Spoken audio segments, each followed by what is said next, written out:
and welcome to the A to Z Sports Big Orange Podcast. I am Charlie Burris, here with my co-host and A to Z Sports writer, Zach Ragan, wherever you listen throughout the world. We thank you so much for listening to us. Zach and I talk everything balls every week here on the Big Orange Podcast. And if that sounds like something you want to listen to all the time, make sure you go to the A to Z Sports Podcast Network feed on Apple, Spotify, and subscribe there, and then you won't miss an episode when we drop them on Mondays. YouTube.com, search up A to Z Sports. You can subscribe there and see our beautiful faces. It is unbelievable how great we look. Frankly, I might be a little biased in that, but you can go A to Z Sports on YouTube. Find the video version of the podcast. We're gonna have some visual elements today, so go ahead and search that up if you want to see what we're talking about at certain points. At Charlie_Burris, at Zach TNT, at A to Z Sports, Facebook.com/A to Z Sports in Nashville, and A to Z Sports.com for all the stuff that gets written on the internet by Zach and I. Let's get right down to it, Zach. I don't think I'm alone when I say this, that Tennessee baseball is the most classless, unlikable, trash baseball program that has ever graced this earth. Shame on them and everything that they stand for. That is a recreation of everyone on Twitter for the last 2 days watching Tennessee baseball. People are mad at Tennessee, and Tennessee just keeps on winning. What's up, Zach? I'll tell you, I was looking through some comments this morning from outside of that kind of the college sports world, and the John Boy Media account that does a lot of great baseball content, lip reading stuff. He's really on, that whole company's just on top of everything when it comes to baseball, and it's kind of geared towards MLB. So most of the followers of those accounts, I feel like, are MLB fans. And I was looking through the comments, and it's very different than the reaction that you see from like Arkansas fans who are probably leading the charge against Tennessee baseball at this point. The comments on the John Boy Media post were pretty much like, hey, this is fun. I love watching this team. I'm not even a college baseball fan, but this team is fun to watch. So it might just be Tennessee's rivals that are really hating Tennessee at this point. If you don't have allegiances, how could this not be so fun to watch? Seriously. And let's talk about it all in case anybody didn't see it. Tennessee opened up the NCAA tournament in Knoxville over the weekend for the regional. Tennessee hosting the regional, obviously. And they win. They sweep the regional 3 games in a row. It was not easy. They went down by 4 runs in 2 straight games. 4 runs to Campbell, came back, won by a bunch. Then 4 runs to Georgia Tech, came back and won by a hair. Or really, they got into a really tight spot there at the end, and then. But they had the winning run was at bat at the plate. So yeah, that was anytime that happens, one swing can end it. Exactly. And how weird would that have been if Georgia Tech had said grand slam to walk off Tennessee in Lindsey Nelson Stadium? I don't think that I was almost fearing the loss. The loss, like baseball's a tough game, and sometimes, like at this point, how many games in a row has Tennessee won? They swept Mississippi State, like middle of May. Yeah. So swept the final series of the season, swept the SEC tournament, and then have swept in the NCAA tournament. So far, that's at least closing in on double-digit games now that they've won in a row. That's extremely tough to do. So it wasn't the loss, but the imagery of someone hitting a walk-off grand slam, and it would have been, isn't it considered when you're down by 3 and you hit a grand slam to win? It's like a super, because it's what Drew Gilbert did against Wright it's State. Like the biggest, greatest thing you can do in baseball. I mean, at any level, the pinnacle. That is what you dream of as a kid. And thankfully, Redmond Walsh, after how absolutely horrendous those umps had been that entire game, so bad, and then Tennessee won on a called strike. So you never know. Baseball's a strange game. How do How do you feel about no? Because years ago, whenever they started, ESPN, I think was the first to really do it. They put the little box up for baseball games where you could see the strike zone, and I hated that initially. Absolutely hated it. And now they didn't have it during those Tennessee games on SEC Network and ESPNU, and it was extremely frustrating to not be able to tell if the umpire had legitimately made a bad call, a good call. I mean, there was a few that was pretty obvious were terrible calls, especially against Campbell. But it was very, I missed it. I missed that little box being there because it's hard to tell the way the catcher sets up at times where the ball comes in, they catch it. That was kind of distracting for me to not be able to tell what if the umpire was making a good call or not. And I was very shocked that they won on a called strike 3. Yeah. I would like a visual representation. It's a lot of people make that point and they kind of go like, why do we not just have a robot that does this? Like you could literally have a machine that does this. Like in tennis, they have a machine that can show a digital image of whether the ball hit the line or not and stayed in. Like you could do this for baseball. It can be that precise, but such is life. And so it certainly felt like especially in that final game against Georgia Tech, those umps had that feeling that we've seen from opposing fan bases, like we've been talking about, where they may have been not so fond of Tennessee's antics. There was a lot of glaring at Tony Vitello from the ump. A lot of I noticed on this wasn't the Georgia Tech game, it was the Campbell game, but Drew Gilbert hits that home run and the ump stands beside the plate and like directs the players like, no, you can't go here. If you notice, he sort of plays defense and goes like, you have to stay in this area, you can't celebrate over here. And like it felt like there may be some of those traditionalists that Tennessee pisses off among the ranks of the umpires. And that's a scary element because umpires control a lot about a baseball game. And as much as I love the antics, the I don't does that weigh on you at all? I mean, the antics are my favorite thing about this baseball team. So in no way am I going to say that's got to stop to please the umps. The cat's out of the bag. People know how Tennessee is at this point.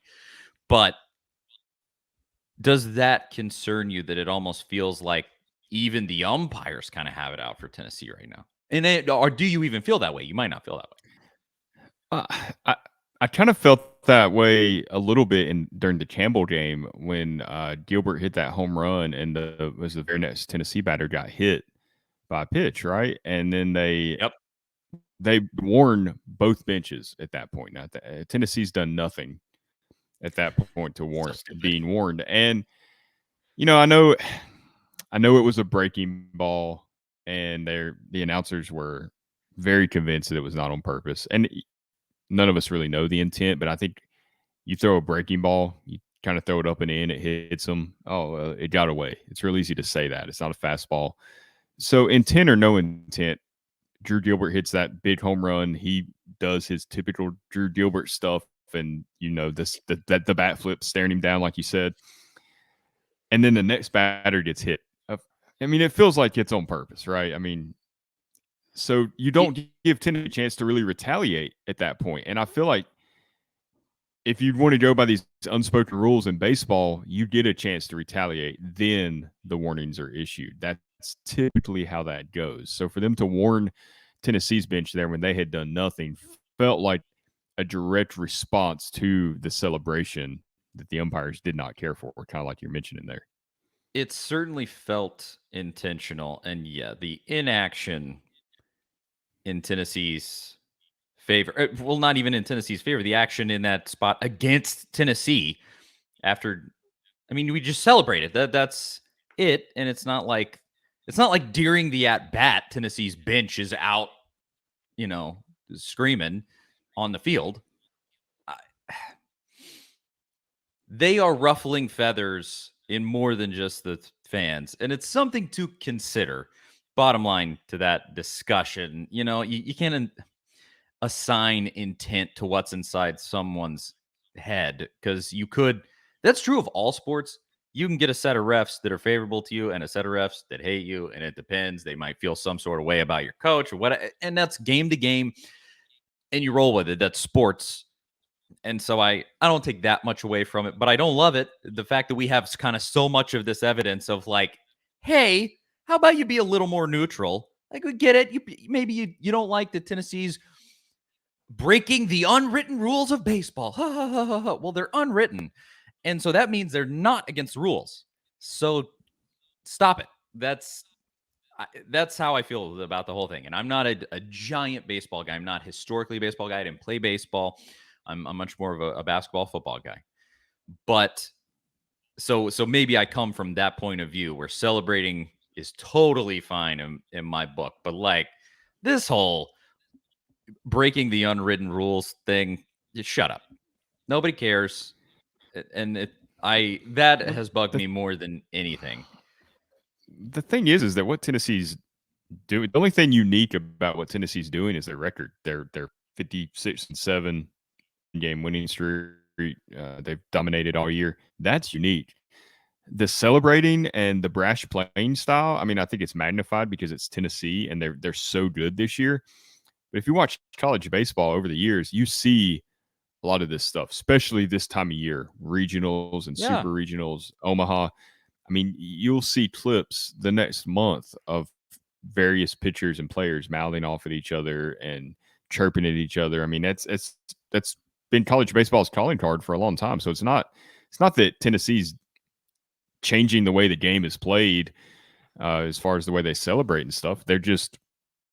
They're winning so much and there's so much attention on them, and people love to hate Tennessee. And I'm sure if an opposing fan base happens to listen to this, maybe they think that we have that in our head that everybody hates Tennessee. But after all these years, I think we have enough proof at this point that, with the Ole Miss Tennessee debacle last year, the Shiano stuff, I mean, it goes back for a decade's worth of evidence we have that Tennessee's not very popular among non-Tennessee fans for whatever reason. There's zero doubt in my mind that if Tennessee loses and does not win a national championship this year, from other fan bases, they will all revel in it. They will be so happy because Tennessee is living in their head. And that is the way that it's going to have to be, is just the reputation that you've built. That's why, just go win it, please. That would be nice. But yeah, anyone that says that Tennessee is not in their head at this point, if you truly care about college baseball and your college baseball team and it's not Tennessee, that the whole game, the reason Tennessee does this is to get into your head. Clearly it has worked. And so whatever. What I will bring up now, as I said, we were going to have a visual element on the show. And I'll say this, if you're watching this with the kiddos on YouTube, I don't know how you feel about hand gestures, but turn them away if you don't like profane ones. Potentially. This is what I want to talk about. Mike Honcho, a.k.a. Jordan Beck, goes up and hits a really clutch hit to center field last night, comes up huge, scores 2 runs for Tennessee, I think. One, in the I ninth think it inning. just tied the game. I can't. Yeah, it was a whole series of great at bats. During that sequence in the 9th inning. But whatever it was very clutch. 9th inning, huge hit. I mean, just a massive moment in the game. And Jordan Beck does this as he rounds first base to second base. It appears on screen. I don't want to get copyright claimed by ESPN, so it's just a still image. But it appears that he is flicking off the outfield, giving him the old Birdgate, Tennessee Birdgate is what we can call this. The Tennessee fans that don't want to think that Jordan Beck is flipping off the outfield are claiming that it is his first finger or his pointer finger and not the middle finger. I disagree for sure. I think he is absolutely doing that. And Jordan Beck, I mean, that's kind of his deal. Big time talker. And so, I mean, I'll keep showing it here. Like, that's the middle finger, right, Zach? I mean, come on. I mean, there's And the video is even more clear. I mean, you can really tell that. I mean, you know what flipping somebody off looks like, and you know what number one looks like. And I don't know many college players that go out trash talking and say, "Hey, we're number one." That's just not a very popular trash talk terminology that's used. So yeah, I definitely think it's him flipping them off. And he said he did. I don't think he was asked any questions about it after the game. I'm not sure if reporters even were aware of what had happened, because that was a viral clip that some random Twitter user kind of put out there, because I didn't see it watching it live. I didn't notice it, at least on that replay. I didn't either. But he was asked, about I guess the double that he hit, and he said he told reporters that he kind of blacked out when he hit it. So maybe in his blacked out state, he has no clue what happened. It's convenient. Oh, I blacked out as I was rounding first to second. Great answer. I don't remember what happened. I didn't see that as a quote from him. That's hilarious, actually. Is this who do you think did it better, him or Rayshawn Golden, the defensive back that flipped off all the Alabama fans a few years ago? What an iconic photo! It's got to be Beck, because Tennessee actually won this game. Yes, that's true. Golden is the better photo. Exactly. That photo is absolute magic, where he's flipping off the Alabama fans. There's a Tennessee fan behind the Alabama fans pointing and going, "Yeah!" Yes, it's so good. One of the best Tennessee photos in existence. It's so good. But this, I mean, it's a winning play in that game. Super clutch. Tennessee wins the game. Like this, Beck had it where Golden it's more of just a we're losing and I'm pissed off kind of a situation, because I think it was a pick six, wasn't it? Yeah, he ran back, and so in this situation, I think Beck takes it. I wish there was a pristine photo of this. It would be so funny to just have Beck like forever be able to use that as like a meme. Would be so good. But here's the question. I mean, I feel like that moment though was Tennessee's down 4-0 for the second straight day, and for the second straight day, the opponent probably thinks like, this is it. We've got this team. Yeah. And I feel like in that moment, it was Jordan Beck just being like, screw you guys. Like, no, you don't. You're never going to have enough runs against us. We're never going to give up. We love being down, because I think they do. I think they absolutely love being down so they can come back, because I don't think I've ever seen a team that is this clutch. I mean, and it's a different guy all the time. I mean, Drew Gilbert is extremely clutch, but it's all of them coming together. Timely hit. It's like your 6 and 7 hitters. It's incredible. I've never seen anything like it. It really is unbelievable, because that's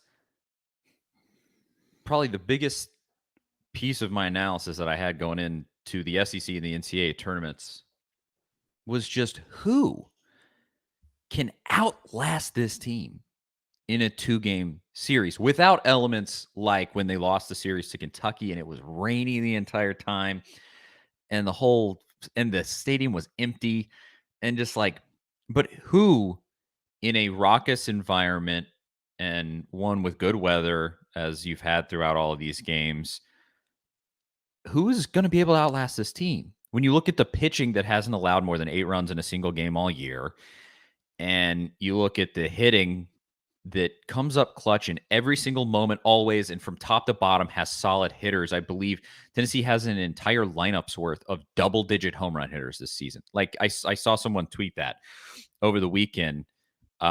It's absurd. It is truly exceptional what Tennessee has done and put together this year. It is totally crazy. But I will ask this question about going back to the Jordan Beck Birdgate. Is this finally taking it too far? Has it gone too far with flipping off the outfield? That's a really, really hard question to answer, I think, because I think about like, okay, if that was my kid out there that was 20 years old, 21 years old, playing at that level, or any level really, it doesn't matter if it's college, high school, MLB, whatever. I mean, I wouldn't want him to do that. I love I love the way Tennessee plays. I consider myself a baseball guy. It's been my favorite sport since I was young as I can remember. But I don't really believe in a lot of the unwritten rules. I love high energy players. I mean, I love watching them. I mean, that's what you want to see. I hate just the monotonous hit a home run, trot around the bases, high five, go in the dugout. Like, I want to see what Tennessee's doing. I love it. But I don't think that's probably the best idea to do it, but I also don't think it's a big deal. Like, he's in the moment.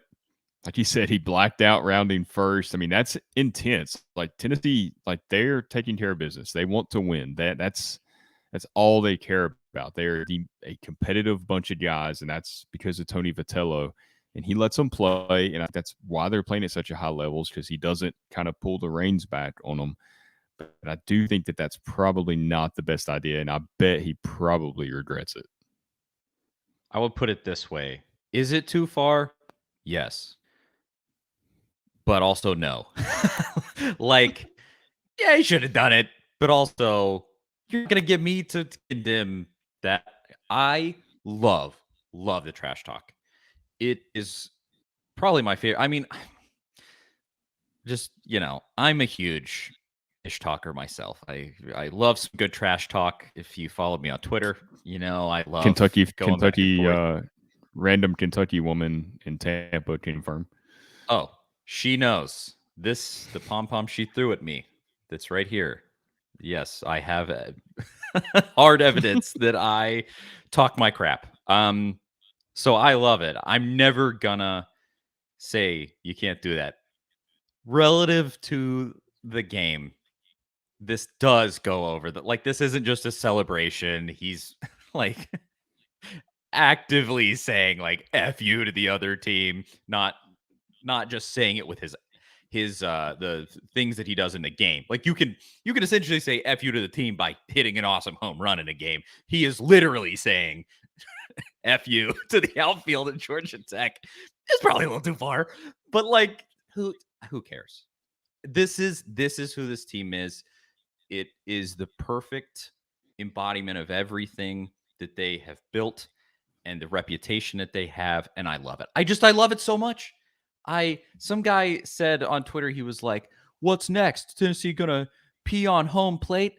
And I said, if they did that, I would cheer for that too, because I don't care. It's so fun. I love the celebrating. So whatever, man. One of the best Birdgate. comments one of the best comments I saw from a Desert Vol that interacts with us a lot on Twitter. He mentioned that he was impressed that Jordan Beck had the wherewithal as he's rounding first, trying to make it to second, safely, that he has the wherewithal to actually do that, to stick his hand up, to flip off the outfielder, knowing the situation, and still make it to second. Because usually, unless it's like a walk-off home run or a walk-off hit where the game's over, usually players don't typically celebrate till they get to base safely, and then they do whatever to the dugout and all that. But he had the wherewithal to do that. Was pretty impressive as he's rounding first. Truly impressive. You don't just stomp on their throat with the play, also flip them the bird. That's the way, the Tennessee way. I don't know if Georgia Tech Twitter exists. I've never really seen a Georgia Tech fan much on social media, but I would love to venture into that world to see the reactions today. All the Georgia Tech fans are too busy building robots or whatever they do, but there's that. As far as those games go, you've got Notre Dame coming up. They look pretty good. They also swept their regional, and they're playing really good baseball right now. They don't score a whole lot of runs. Like, they won the game. 51st in the nation in batting average. Yeah, they aren't hit, just bode well for them against Tennessee's pitchers. But they are great at pitching. And they really held Texas Tech down. And say that. Go ahead. I said, but Tennessee's way better pitching. I mean, yeah. So it's, if you look at the numbers, it's like this will be the case through the end of this tournament. any matchup Tennessee has, Tennessee's a superior team. That's like by the numbers, they're going to be better than everybody. And so you got to go out and prove that you are that team and just go beat them because you're better than Notre Dame and they should beat Notre Dame. Yeah, I think this is an insane stat. You're talking about Notre Dame's pitching, and they're top 10 in the nation in pitching. They're number 7 in ERA. Their ERA, team ERA is 3.82. Tennessee, of course, is number 1 in team ERA at 2.38. I mean, that's 1.5 runs per game difference. And that is, when you talk about ERA, that's a pretty big gap, especially from number 1 to number 7. I mean, that's pretty significant. So Notre Dame's strength is pitching. Tennessee's strength is kind of both, but their bats really get more of the attention Tennessee's bats do. So when Tennessee's strength is that much better than Notre Dame's, or Tennessee's not supposed strength is that much better than Notre Dame's strength, and then Tennessee's hitting obviously is where it's at. I mean, Notre Dame's not good on the road. Most of their wins have come at home this year. It could be, I mean, obviously anything can happen. Like we said, it's baseball, but this is, to me, a pretty favorable matchup for Tennessee, especially a best of 3 type series, because Tennessee has the depth to really go at these guys all weekend. Who will outlast this team? I don't know that team exists. I haven't been proven that they do without literal acts of God. Again, like at that Kentucky series. Who has it? Go ahead and try and prove it. I haven't seen it yet. So there's that. I mean, we didn't even talk about the whole Evan Russell thing. I guess we should address that because it ended this the weekend ended up being all about the Birdgate and all of that stuff and everybody being pissed at Tennessee, but it began with Evan Russell being out for the game against Alabama State, which ultimately Tennessee didn't even need him. They won the game 10-0. They blasted him. And the whole thing started with an ESPN. Well, I guess it really started with an Arkansas fan tweeting that Evan Russell is out for having tested positive for performance-enhancing drugs. The whole team is going to get tested, and everybody's in trouble. Everybody's going to get suspended. An Arkansas fan in a troll tweet. It was a fake tweet, just some kid. It was just some college kid. I went and looked at it, and it was just some kid with like 200 followers that tweeted this out, and a guy on ESPN who was also an Arkansas fan. I assume that's probably how he ended up seeing it. This guy's also lives in Fayetteville and calls college baseball, repeats the thing verbatim on television during a game, and quite literally defames Evan Russell unintentionally. Well, depending on what you I put it this way. Everybody wants that to be true. Everybody who hates Tennessee wants that to be true about Tennessee. It turned out it was just some undisclosed sort of health episode. And he went through tests that they never said what it was. Well, his dad said that his dad tweeted and said he was dealing with a lot of stress, pressure, and anxiety. Okay. So it's maybe a mental health thing. Very important. Which I cannot imagine, just like kind of a quick aside, I cannot imagine with all the attention that's been placed on Tennessee, and as you've kind of alluded to, everybody wants to beat them. They are public enemy number 1 in college baseball. I cannot imagine the immense pressure that every single one of those players is feeling right now. Absolutely. I mean, you are having to live up to that moniker. I said it all season long. Everybody's going out and saying, is this the best college baseball team of all time? Look at how they play. Like, that's huge pressure. It's huge pressure to deliver in that moment. And yeah, and then maybe it got to him. Whatever happened, again, we don't know the full details there, and that's his own business, and we'll leave it there. But every other opposing, there were Vandy fans being like, it's Pete, this is weird. It's probably PEDs. He's going to be suspended for the year. He's done. You got to test the rest of the team. They all want it to be true. All of those, the true colors came out before the actual information that it wasn't any of that was released. And so from that, this is probably one of my favorite things that's happened all season. And it was the secondary part of this weekend. But Tennessee went on the offensive, tweeting out ESPN released a false. I don't remember exactly what they said, but they straight up they were like, I don't know if they mentioned ESPN directly. I think they did. I think they did I mention think they ESPN did. directly. Yeah, and just said a false report about our player, and we're expecting an apology, and said all of I that. love that. A public White apology. Yeah, Danny White made a statement on it, and I mean, it was a whole thing. They went after it and said, "Not to our player, you won't be doing this," and that's so nice. And it's got to be honestly really reassuring for Evan Russell, because you have this episode, whatever may have happened, and then add on top of that everybody suddenly thinks that you did PEDs, and that's a whole crazy thing in itself. And then to have the administration and the whole school, and obviously all of the fans too, step up in your stead and go, no, there needs to be some action here. And they did. And the guy that said it came out and apologized. It's not enough. I mean, frankly, he needs to not call a game for the rest of the season. That's really, really bad and really lazy and terrible. I mean, it needs to be some actual punitive action here, but there won't be. And what's unfortunate is that happened. I can't remember who was playing. It was like a Big 12 opponent and somebody, I think, the game. He wasn't calling the Tennessee game, of course. He was calling a separate game, commentating on talking about the Tennessee game and the situation with Evan Russell when he brought that up. So I feel like you've got a lot of non-Tennessee fans, maybe in the Midwest, out West, watching this baseball game. That's what they heard. They took it as fact. They don't hear the apology maybe the next day. They don't see all the media coverage because they're not in, the Tennessee content world where this is popping up in their news feeds all the time. So in their minds, they still think, oh, yeah, that good Tennessee team. But of course, they're all on performance-enhancing drugs. Like, that's stuck in their mind. And I guarantee you there's a lot of fans of those teams that were watching that game that probably still believe that a couple of days later.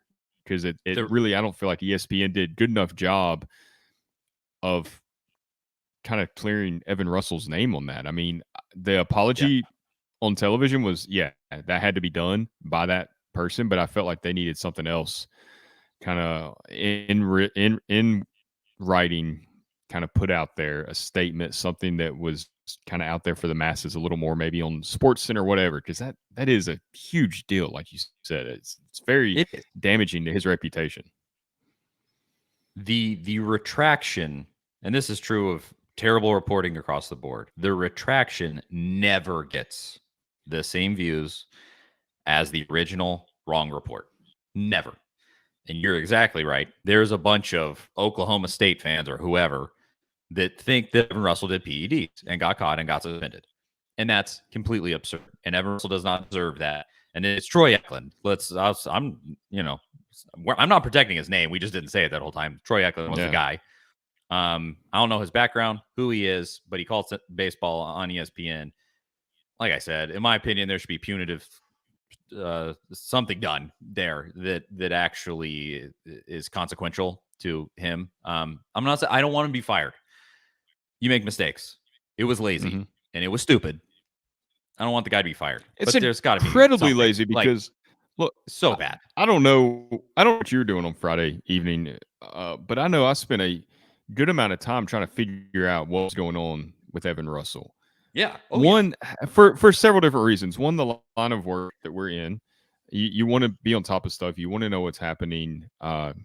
You're not really hope. You just want to know. I mean, you're just trying to get the facts. So you're constantly trying to figure out what's up, and you see all these rumors. Well, none of the rumors meant nothing to me. Like, they're just rumors. We see rumors all the time.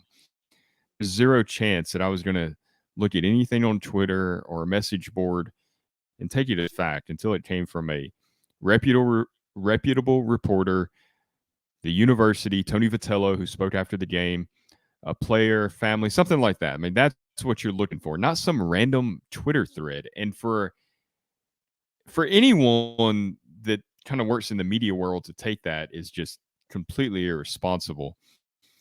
But for an ESPN announcer, you're supposed to be at a higher standard. You're calling a game. I mean, that is just, I don't know why you would take that and then broadcast it over the air. I mean, that's something you might say to your partner off air, like, hey, did you see this rumor. Like you think maybe Exactly. that could be a thing. Like I understand that because I saw it and I'm like, man, I don't think that's the case. But I mean, who knows? if You you never did know. if you did 2 seconds of work, you would have seen that this thing was fake. Because Right. you look at the guy's Twitter account, like I said, he had like 200 followers. He's a nobody. He doesn't his bio on Twitter did not say reporter for XXX. Like they didn't even put in that much effort.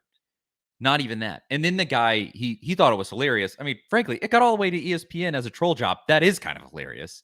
As far as that goes, it's terrible that it ended up, at the expense of a kid who was having a mental health episode potentially. But like he was on there like bragging about it. 2 seconds of work, you could have seen that.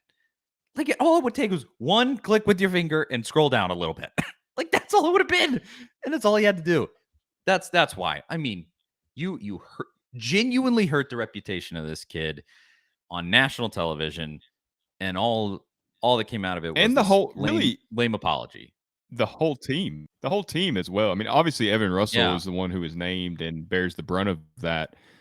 But he suggested that the whole team was going to be tested on Saturday.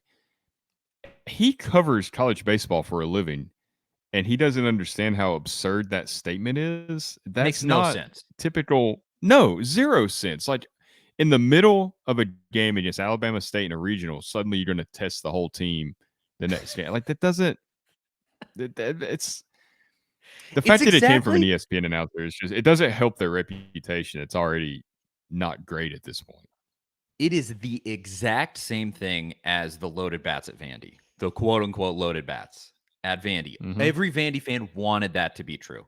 So badly they wanted to be so badly that this guy like wrote a whole thing about it and made it up and just did the whole again defamed Tennessee's entire team. Well, either he made it up or Vandy literally like probably broke some code of conduct by sneaking in, stealing a bat from an umpire's dressing room and testing it themselves in secret. I mean, that's a whole other thing. That's really never been addressed. Like who Lord knows. But it's the same exact thing. They all wanted it to be true. This guy's from Fayetteville, Arkansas. I'm sure he's an Arkansas fan. He wanted it to be true. So he's talking about it on air. Absolutely insane. What do you even say? Just another piece in the crazy season that this has been. But yeah, we definitely needed to address that. And wasn't even the primary week. See sweeping, winning, and that was great. And you just have this crazy other story that ended up happening through it all. And through it all, Tennessee just keeps on winning. It doesn't matter. Evan Russell only played in one of the 3 games, and he played. Here we are. He got in the game against Campbell, didn't he? Late as a pinch runner. Oh, that's true. Right at the end, he did. He didn't start, but that's true. He got a hit. He got a hit in his first at bat. Yeah, which was he did. poetic. Yeah. But that wasn't the only rumor. There were other nasty rumors flying around on social media that don't deserve to be repeated, and a couple of them suggest that he's out for the rest of the year. Like no factual basis. Well, I saw. Yeah. It was some local dude, some local reporter. In yes, Knoxville. Yes, I can't remember who it was. But yes, and that guy just skated free. Somebody tweeted that. I mean, I didn't even think about it. He should thank ESPN because exactly. it really took the heat off of him. I saw a few tweets about it. Yeah, he would have been the brunt of this because if I don't even remember Tim something or other. Local news, I think. TV guy, yeah. Yeah, and he's lucky I don't have immediate recall of his name on this show. But tweeted out that what I'm hearing is that he may be out for the year. And all this stuff. You can't just tweet that. You can't tweet speculation. Where did he get that from? He got that from Twitter because there was nothing from Tennessee indicated that at all. Now, I will say that the way Tennessee handled it on Friday led to the crazy speculation. It was weird. Because they could have said Evan Russell is out due to a non-COVID related illness. Yes. And nobody would have thought anything about it because we see stuff like that all the time in sports. All the time, especially pre-COVID. All the time. Nobody would have, this wild speculation wouldn't have happened. So I do think Tennessee could have handled it a little better because when you put that out and then say Tony Vitello will address it after the game, that just opens up a whole world of, like, the rumor mill is Yeah. going to go crazy with that every time. I don't know which spokesman from UT put that out there because it did come, I believe. The original report came from just some spokesman. It might have been the person in the press box at the game. I don't know. Yeah, I don't. Because it didn't come out until right before the game. But whoever Yeah, which framed made it it like even, that originally, whoever did that, don't do that again. Hopefully Yeah. that's a teachable moment to be like, let's be a little more clear. You don't have to tell the story, but you can be a little more clear. Right. And so, because I mean, I had a whole set of people come in and being like, do you know anything? Do you know anything? Do you know anything? And I told the truth. No, I don't. I don't know what's going on. That's what you do. Don't speculate. Don't do any. Don't fill in the blanks about a kid's health and his, potentially being suspended or anything like that. That's stupid. Don't do it, Tim, whoever you were. And so there's that. There's a lot. We got more to talk about in this whole show. Yeah, Want to end with on a a little. brighter note, how did you feel about, we talked about this a little before the show, but the John Wilkerson call at the when Cortland Lawson hit the 3-run home run? Incredible call by John Wilkerson, and subtly threw some shade, literally shade, I guess, at Campbell University for their tweet earlier in the week where they kind of said that, they're the real orange. I didn't even know Campbell's color was orange. I didn't know anything about Campbell until this week. It was a great call by John Wilkerson, and I just wish I could hear that guy do some more stuff for Tennessee. Wilkerson is so great. His calls, that one in particular, you wrote about it, and him throwing shade. I didn't connect. I heard the call, and I didn't make the connection of him mentioning Pantone 151 was like a shot at something that Campbell had said earlier on in the week. Tweeted out Pantone. I think theirs is like Pantone 158 something. That's the real orange. It was their tweet. They got a little too big for their britches, Campbell. You sit down. Not today. Not against Tennessee. But here is the call. I had it. And here we go. This is Wilkerson's call. And I would start this by saying this. This is the conversation that we wanted to have here. Imagine something like this with Tennessee football. And we'll go from there. But here's the call on Cortland Lawson's hit. Cortland Lawson hits that ball in the air towards right. Going back is Harrell. He's to the fence. It is a 5-run lead for Tennessee. The first home run allowed by Jassy. And of course, it's hit by a Tennessee volunteer. Cortland Lawson, give him 12 for the season. 43 runs batted in. It is a 4-run ninth inning. And it's Tennessee 12, Campbell 7. Lawson comes through for Pantone 151. So awesome. Such a great call. Wilkerson's a GOAT. I love him. And the conversation that has continued to happen through this awesome run for Tennessee is that Wilkerson's the best radio announcer Tennessee has. And everybody is kind of noticing, like, this guy's really exciting. His calls are great. He'll do things like he actually pays attention to social media. He's on Twitter and sees things like that. He'll do little subtle shots at other teams. He's a total homer, which everybody loves in somebody that calls their games, especially on radio. Absolutely. I mean, that's what it's made for. Excitement. You want to paint the visual and capture the excitement of the game. Like in a moment like that, you don't want to just be like, and that's a home run by Cortland Lawson. Tennessee now up 12-7. And we'll be back on WNML. That's nobody wants to hear that. And this is not, none of this is to say that Bob Kessling is like, I don't care to take a shot at Bob Kessling. He is just not the same type of announcer as Wilkerson. And I think it has made so many Tennessee fans, with the prominence of this Tennessee baseball program and the prominence of Wilkerson's calls, because he's had so many good ones. It's made Tennessee fans go like, what if Wilkerson took over for football? Like, why? Like, Bob, thank you, Bob. You've been a great ambassador for the University of Tennessee. We really appreciate it. But, maybe Wilkerson's the guy. Your thoughts, Zach? I mean, I completely agree. I don't want to take a shot at Bob Kessling either. I think he's obviously he's a Tennessee Volunteer through and through. But yeah, Wilkerson just provides a different level of excitement. And there's so many times, like I have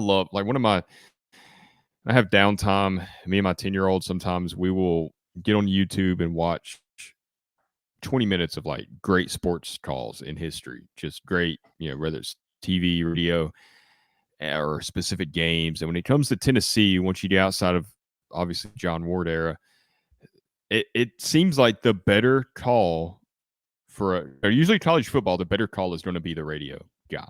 Like you think about the Auburn against Alabama. That's one of the late radio announcer. I can't remember his name for Auburn. That was one of the greatest calls I've ever heard. It was tremendous. But when it comes to watching Tennessee highlights from like the last 15 years, what few there have been, it seems like the better calls the TV broadcast of the game, because Kessling is just the excitement's not there in his voice like it is with Wilkerson. Like that's what I want to hear for football. Nothing against Kessling. It's just not who he is. I couldn't get on there and do what John Wilkerson and some of these other great announcers. It's a talent. It's a great talent.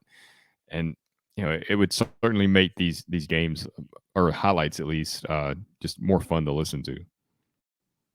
There is a reason that when you recall the Hail Mary at Georgia, you recall Vern Lundquist. Mm-hmm. Dobbs heaves it. They're bunched up in the end zone. Jawan Jennings. And it was a debacle, Bob's call on that, because it was really not excitable.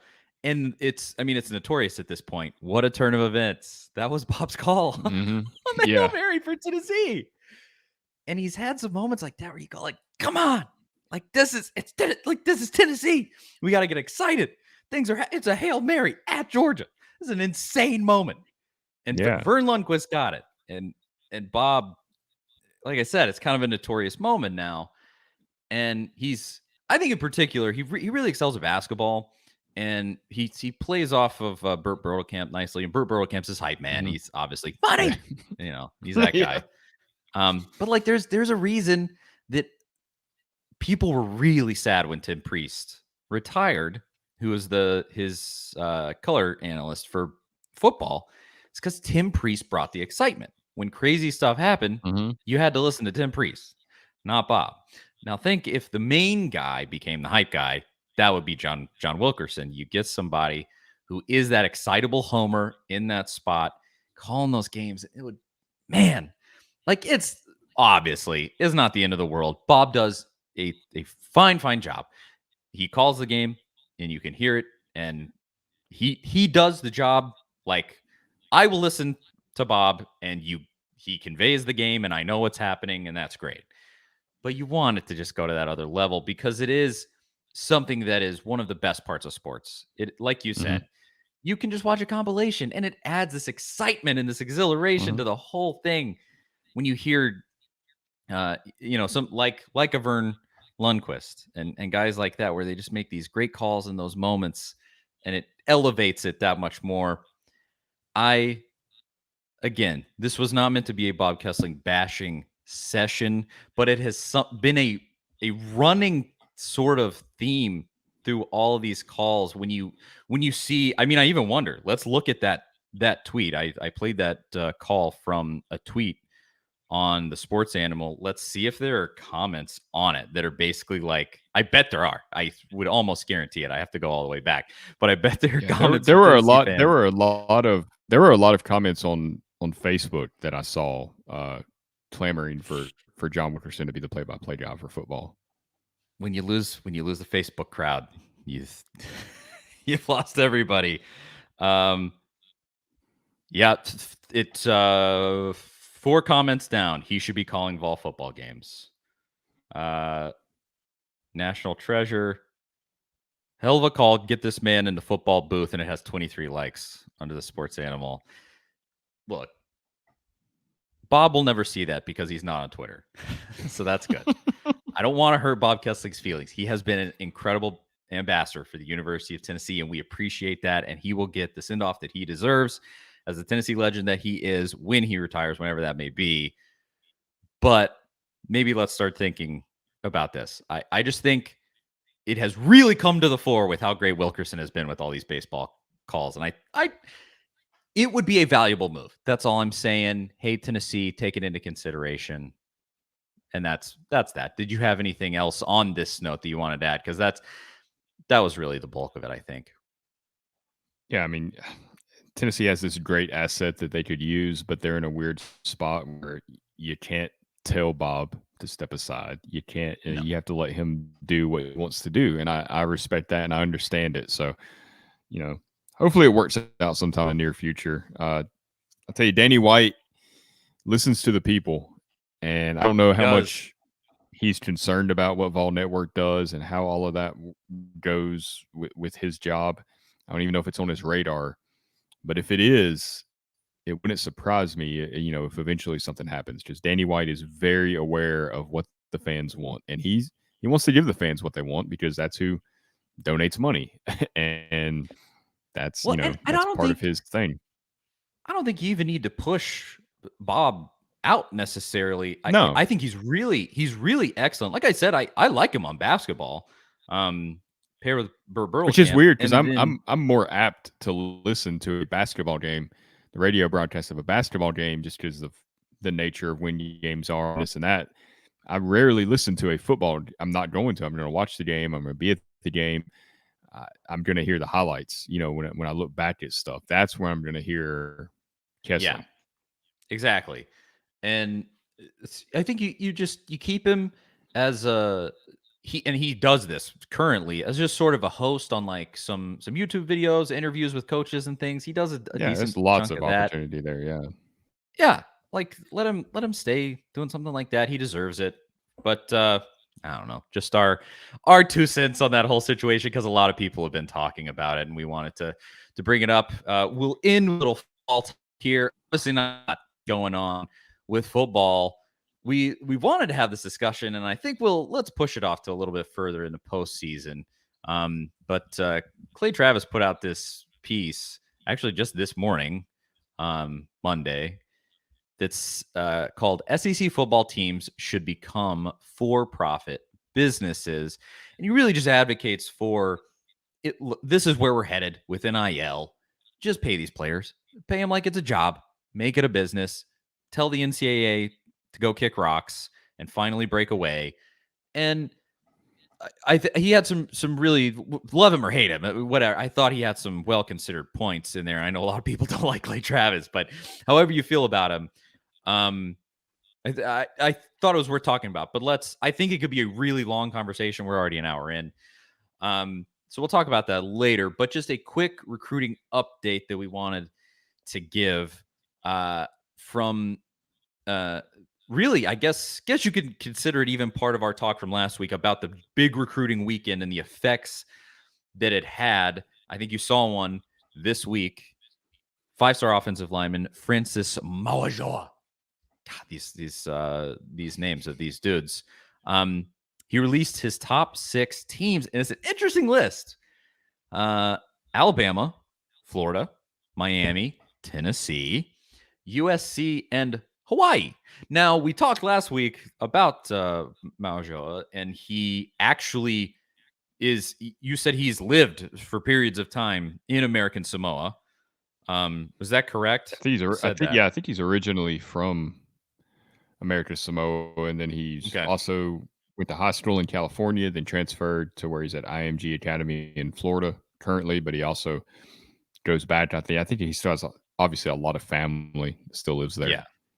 So that having Hawaii on the list, if he chose Hawaii, that would sort of be a staying home move of sorts.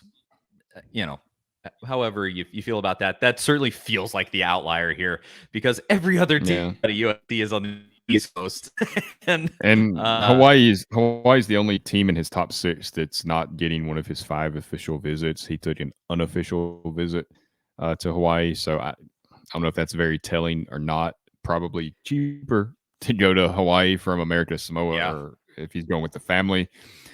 Some of you want to use those official visits to a place that's going to pay for you to pay for your travel. But yeah, I don't see Hawaii probably being the winner in this. I mean, I kind of wonder if he like has family who are big Hawaii fans. They live in Hawaii, or just fans from America and Samoa, and he's kind of placating the, okay, uncle, mom, I'll put them on the list. We'll include Hawaii. See that a lot. It's a move like that. See that a lot. You do, and that's what that feels like. But this is what he had to say about Tennessee. 247 Sports got some quotes from him about his final six schools.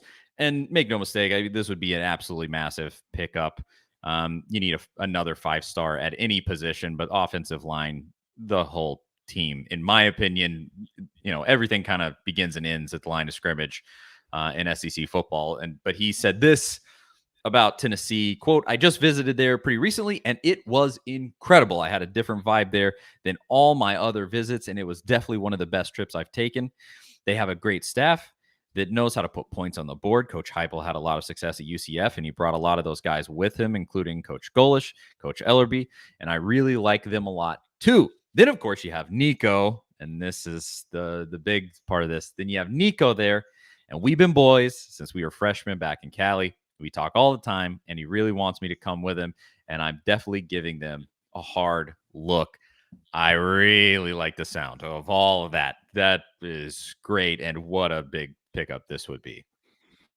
Yeah, and Nico was there this past weekend on the visit. There's a great photo of him holding up Nico. It looks like they're already celebrating, like they're in full Tennessee uniform. And as soon as I saw that photo, I was like, this is perfect. I mean, this is what you want to see in 2 years from now. Rivals National Recruiting Director Adam Gorney, I believe, predicted that Tennessee would land him. So that is, encouraging. That just, you're right. In the trenches, you got to have those guys to win. I mean, that's the difference in playing. It's not just the skilled guys. You play Alabama and Georgia, they got guys like that all across the offensive and defensive line. Think about the difference that a guy like Trey Smith made during his time at UT. I mean, guys on the offensive line can be great leaders. It doesn't have to just be the quarterback.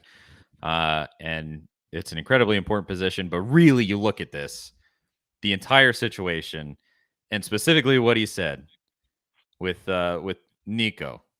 We've been boys since we were freshmen back in Cali. We talk all the time. He really wants me to come with him. Obviously, that shows the value of Nico Iamaleava and the things that he's doing for you right now.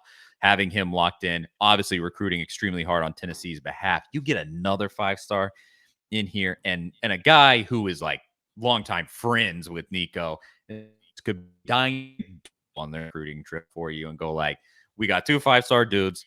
Come on down. Let's add a third. Let's add a fourth. Let's get more of these 4-star guys. Let's get this elite talent and get them selling the program on your behalf. That would just be massive. Clearly, Tennessee at the moment is, I don't know that you would consider Tennessee his leader. I guess you would. I mean, the guy at Rivals does. So, but they're in a good position. I would put it that way. His recruitment is far from over, and you got a long way to go to work on him. But loved those comments. Shows that the recruiting weekend went really well, and just more proof that Heupel's working hard over there on the recruiting trail and doing a good job. That's the bulk of my thoughts about it. I didn't know if you had anything else on recruiting or football. Not a whole lot going on. Yeah, it just shows really what, in late March when Nico committed, we kind of felt like, hey, he's already talking about recruiting these guys, and it wasn't just lip service. I mean, he's putting in the work. You see interviews all the time from guys that have visited Tennessee, and like every other one, there's a comment about like, yeah, Nico's in my ear a lot. And Nico he's a very charismatic guy. We've talked about it before. People are kind of drawn to him. He's a trendsetter. People just follow him. He's a natural leader, and he's a very down to earth guy as well. I mean, it's every time he comes to Knoxville for a visit, social media is littered with photos of him posing with fans, young, old, everything in between. Like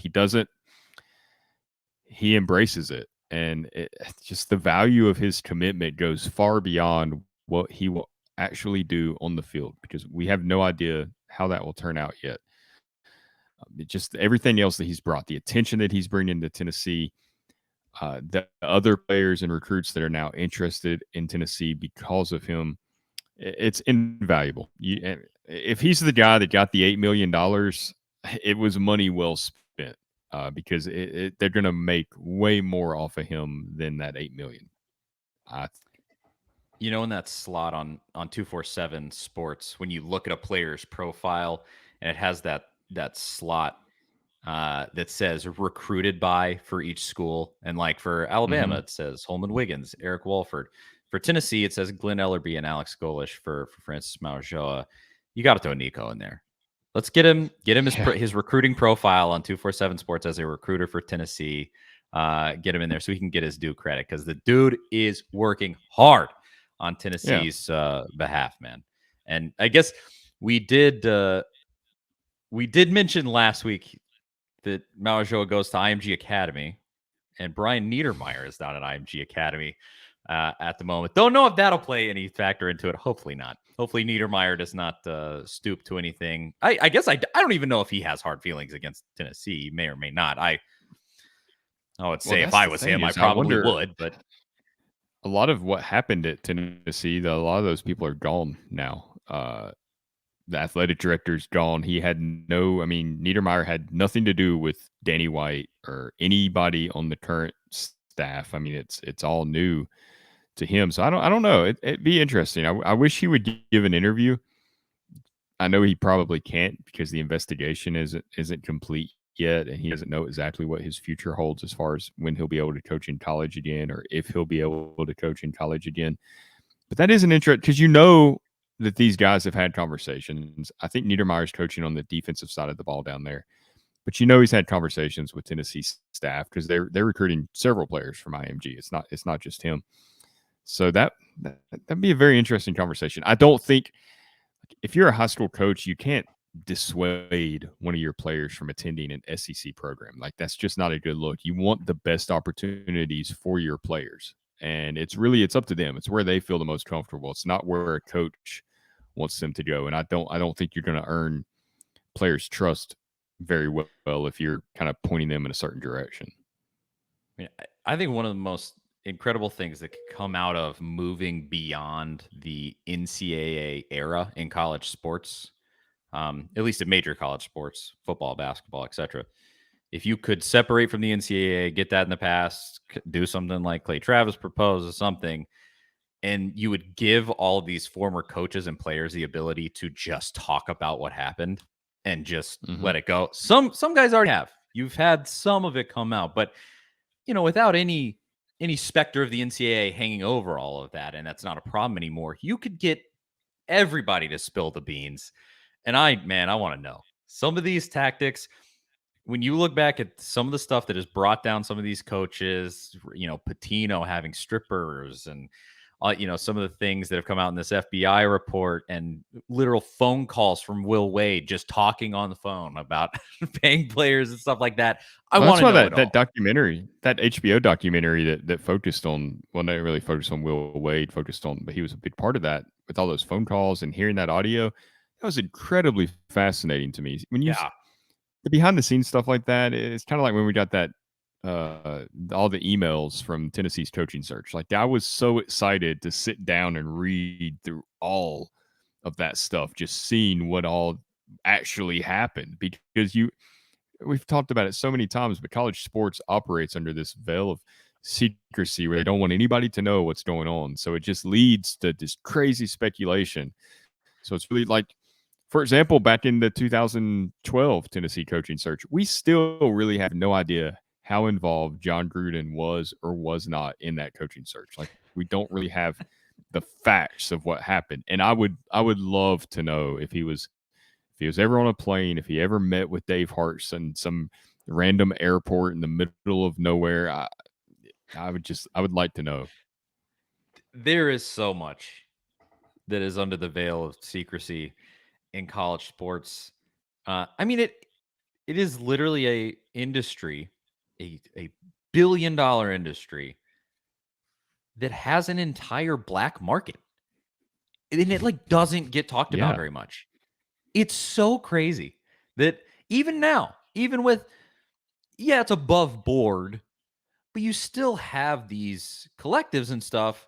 They're not just giving out what's happening behind the scenes. They're not just talking about it. It's not like transactions in the NFL or the NBA where you know the details of the contract and you know exactly what's going on. You know that they're sitting at the negotiation table. Like you get reporters that go like from a source close to the situation, they're in negotiations right now and it's not going well. You don't get any of that with players and the NIL stuff. You know, there's not going to be that kind of transparency. And I want to know, dang it. Tell me what is happening.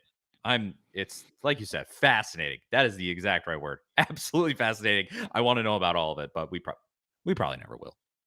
Secrets of college sports. And, you know, it really Nick Saban and Jimbo Fisher kind of prove what we're saying because they don't want to publicly talk about exactly what each other has done. But at the same time, Saban, this past week, the SEC meetings in Destin, he said, you know, I never said Jimbo did anything wrong. I never said Texas anybody did anything wrong. It's like, okay, so what are you saying then? What? Oh boy. Because there's this secrecy of like, yes, of course we're paying players to come here because it is kind of legal now with the NIL stuff, even though we're not supposed to do pay for play. But I don't like that other people are doing it. That's what it kind of feels like. But I can't really talk about it because it's this big secret. So stupid. It's all so stupid. That's really the bottom line. Just drop and really, the transparency that you talked about would solve a lot of their issues. It would. Seriously, it would. And for both sides, it would really benefit the players, and it would also benefit the schools. The schools don't think it would. The schools think that they are really, they have an information advantage. True to some extent. But it would really benefit the schools in the long run to just have an actual open market. Really. Yeah, because here's the thing is like if you're a quarterback that wants to go to Ohio State and you go tell them, like, hey, USC's offering me $10 million for 3 years because I'm going to leave after I'm a junior in high school or college. So you got to beat that. Well, Ohio State, there's no way to prove a lot of that. It's all word of mouth. It's all speculation because they're so guarded about what is happening. I mean, it's really hurting the schools, to be honest, because you don't know what another player's earning. You don't know what a linebacker at Texas is earning versus a safety at Virginia or whatever. I mean, it could be it could be $200,000 to $2 million. It's such this wide range that you're really just harming yourself. And so we ended up having the conversation that I said we weren't going to have anyway. We don't go as deep as always.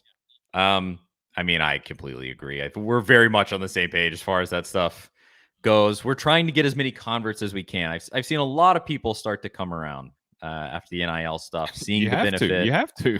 It's not going back. Exactly. There's no going back at this point. Move forward. Let's just do it. Get it all out there.